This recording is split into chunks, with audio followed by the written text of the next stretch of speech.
Assalamualaikum warahmatullahi wabarakatuh. Bismillahirrahmanirrahim. Alhamdulillah, salatan wassalaman ala Sayyidina Muhammad ibn Abdullah Rasulillah wa ala alihi wa sahbihi wa man tabi'a huda amma ba'd. Memaksakan manusia dengan undang-undang atau instruksi untuk melakukan takim atau pemandulan, dan diantaranya dengan melakukan vasektomi. Bagaimana menurut pandangan Islam? Sebuah kitab Al-Jami' li Ahkamit Tabib tentang hukum-hukum dokter wal amilin fil majal al-tibbi, dan orang-orang yang bekerja di lapangan klinik atau klinis atau medis atau dokter, wan nawasil at-tibbiyah al-mu'asirah, dan perkara-perkara yang aktual yang turun terjadi secara aktual, kasus-kasus kedokteran kontemporer yang disajikan oleh Dr. Muhammad Abu Askariyah. Kitabnya jilid 4, bahwasanya vasektomi itu diantaranya dengan waqat'i, di sini dijerkan, dikhafatkan, mengikuti ataf pada kalimat sebelumnya, waqat'i hablil mani, dan memutuskan saluran mani. Kalau wanita diantaranya dengan cara bisti'salil mabid, dengan menghilangkan ovarium atau indung telur, awir rahim, dengan menghilangkan fungsi rahim, atau dengan cara yang lain yang berkembang misalnya. Di sini sebagian orang memperbolehkan, di jilid 4 halaman 299 disebutkan sebagian orang memperbolehkan dengan alasan azl. Azl adalah hubungan biologis suami istri, kemudian sperma itu tidak dimasukkan, tapi dikeluarkan di luar. Nah, ini dianalogikan dengan takim, dianalogikan dengan azl. Ini jelas ditolak di halaman 301 kitab tersebut, Al-Jami' li Ahkamit Tabib karya Dr. Muhammad Abu Askariyah, bahwa takim itu amaliyatun jirahiyah, sebuah operasi, praktek operasi bedah, fil jihaz at-tanasuli, di dalam alat reproduktif, dan akan berakibat tuaddi ila faqdil qudrah alal injab, mendatangkan hilangnya kemampuan untuk melahirkan, bisuratid daimah, selamanya, dengan gambar atau dengan bisuratin daimatin, dengan gambaran daimah yang selamanya tidak bisa melahirkan. Beda dengan azl, karena azl itu al-inzal kharijal farji, mengeluarkan mani di luar kemaluan. ma'al ikhtifat bil qudrati 'alal injab, dengan menjaga masih mampu untuk melahirkan, ma'al ikhtifad bil qudrati 'alal injab. Jadi berbeda. Satu, ya. Kemudian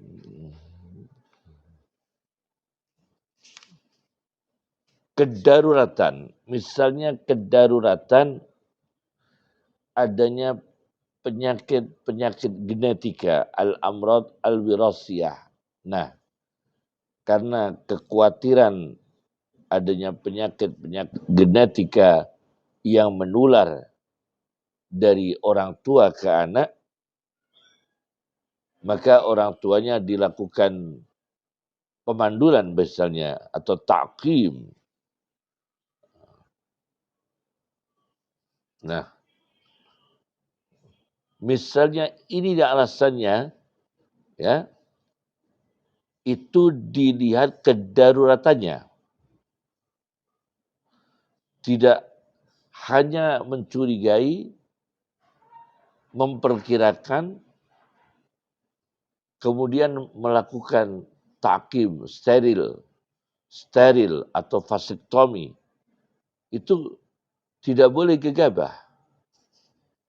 Harus dipastikan oleh para dokter yang ahli, ya, para dokter yang ahli, para pakar yang ahli, sejauh mana kedaruratannya itu. Kalau penyakit yang genetika itu bisa diatasi dengan perkembangan kedokteran, maka tidak ada alasan untuk melakukan tindakan steril, tidak ada alasan untuk melakukan vasektomi. Kemudian ini di halaman 302, kemudian di halaman 309 dengan kitab yang sama, karena Rasulullah SAW bersabda, tazawwajul wadud al-walud, kawinilah wanita yang produktif, ya, maksud kami al-wadud yang sangat menyayangi, al-walud yang produktif, yakni bisa melahirkan anak. Jadi tujuan perkawinan diantaranya dengan ridha Allah Subhanahu wa taala ialah melahirkan anak generasi, khususnya kita umat Islam, generasi orang-orang yang menjaga fitrah Islam. Kemudian dengan ayat An-Nahl 72, yaitu perkawinan itu waja'ala lakum min azwajikum banina, dan Allah menjadikan bagimu dari istri-istrimu anak-anak. Banin di sini disebutkan anak-anak laki-laki, wahafadatan, dan cucu-cucu. Jadi ini untuk reproduksi, ya. Nah, ini satu kitab, ya. Kemudian bagaimana vasektomi dalam pandangan Islam?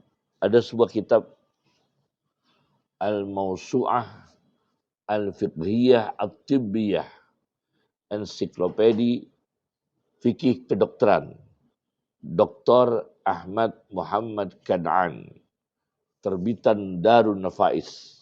Besar di kitabnya. Di halaman 689, 690 diadakan sebuah daurah ilmiah dalam bidang fikih Islam di Kuwait, Jumadil Ula tahun 1409, bertepatan bulan Desember 1988. Di sini disebutkan hasil daurah ini ada tentang vasektomi dan sejenisnya. Ini ada keterangan. Yang dihasilkan, satu, la yajuzu isdaru qanunin amin, tidak boleh mengeluarkan undang-undang secara umum. Yakhuddu, di situ ada pembatasan, membatasi min khurriyatiz zaujaini fil injab, dari kemerdekaan suami istri untuk melahirkan anak. Tidak boleh ada undang-undang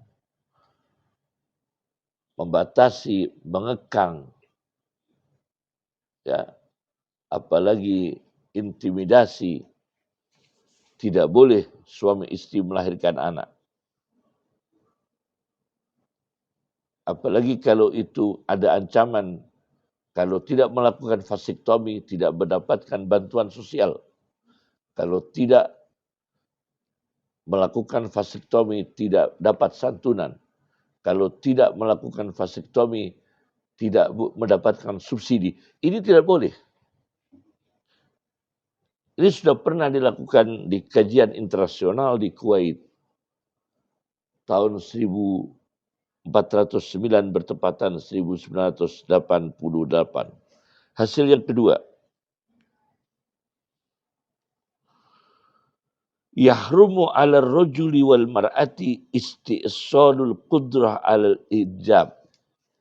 Haram bagi laki-laki dan perempuan untuk melakukan isti'salul qudrah, menghilangkan kemampuan al-injab, kemampuan melahirkan, pemandulan, steril, malam tad'u ila dalik ad-darurah, selama tidak ada panggilan kedaruratan, bima'ayiriha asy-syar'iyyah, dengan takaran pertimbangan-pertimbangan darurat secara syariah.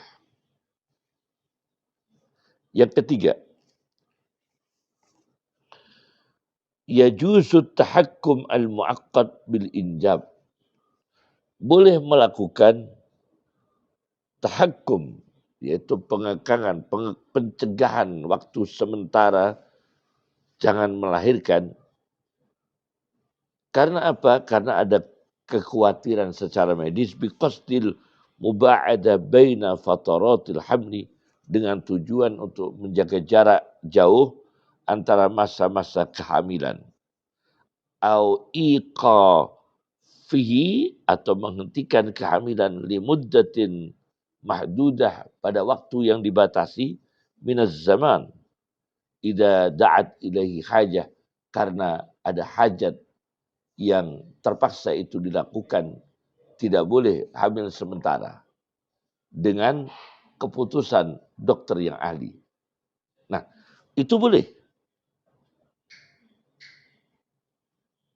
Muddatin mahdudah minaz zaman, waktu yang terbatas sementara. Karena apa? Karena mungkin pertimbangan medis, terlalu dekat kelahiran, terlalu dekat kehamilan, dan berbahaya menurut para ahli dari kedokteran. Nah, itu boleh. Jadi kalau mengancam, kalau saudara tidak melakukan vasektomi, saudara tidak mendapatkan bantuan, subsidi, dan sebagainya, ini tidak boleh dalam pandangan hukum Islam dan naluri manusia, kemudian hak asasi manusia. Jelas itu tidak boleh. Nah, bagaimana sikap Majelis Ulama Indonesia? Ini kitab yang ketiga. Saya bawa Himpunan Fatwa Majelis Ulama Indonesia sejak tahun 1975. Ya, di halaman 1131, 1132,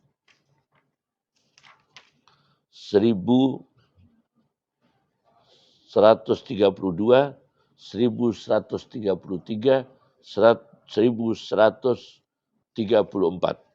Di sini Majelis Ulama memutuskan. Di sini disebutkan vasektomi sebagai alat kontrasepsi, keluarga berencana sekarang ini dilakukan dengan memotong saluran sperma. Hal itu berakibat terjadinya kemandulan tetap, yakni takim bisuratin daimah. Kemudian upaya penyambungan kembali setelah saluran itu diputus, rekanalisasi, penyambungan kembali tidak menjamin pulihnya tingkat kesuburan kembali yang bersangkutan. Oleh sebab itu, Konstitusi Ulama Komisi Fatwa se-Indonesia memutuskan praktek vasektomi hukumnya haram. Saya hitung di sini ada 5 ayat Quran, 2 hadis,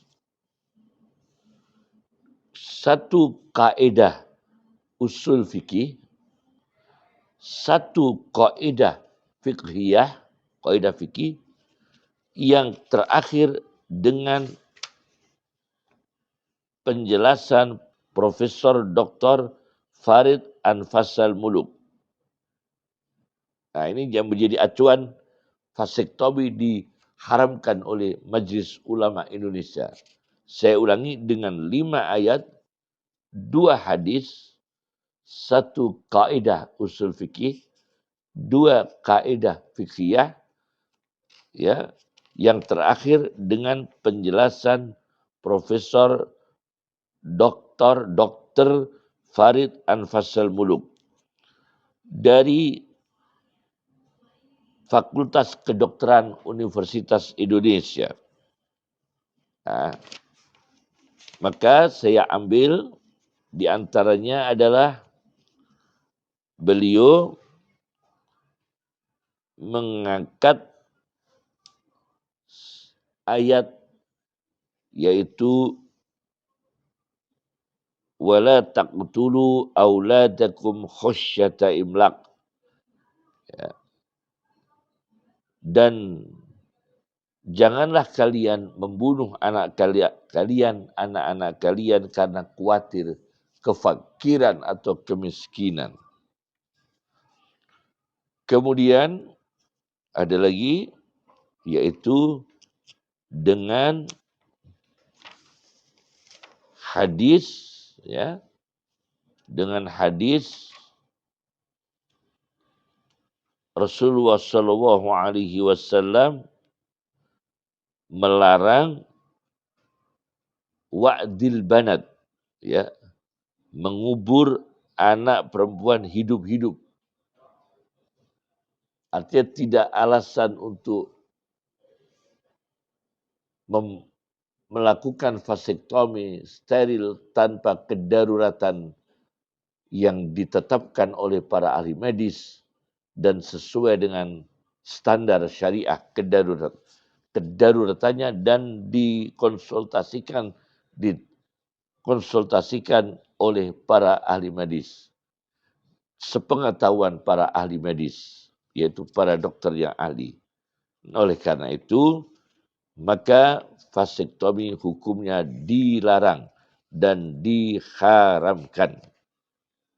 Apalagi dengan ancaman tidak mendapatkan bantuan, tidak mendapatkan subsidi, tidak mendapatkan sembako apabila tidak melakukan vasektomi. Itu jelas tidak ada secara ilmiah, secara HAM, secara agama sangat bertentangan. Ya. Hadis tadi dari riwayat Sunan Darimi. Hadis riwayat Sunan Darimi, hadis nomor 2957. Nah Rasulullah SAW an wa'dil banat. Ini saya bawa sarahnya, sarah Sunan Darimi, yaitu karya Sayyid Abu Asim Nabil bin Hazim Al-Ghamri. Nabil Al-Ghamri. Ini murid di antara murid As-Sayyid Muhammad bin Alawi bin Abbas Al-Maliki. Ini yang mensyarah di jilid 4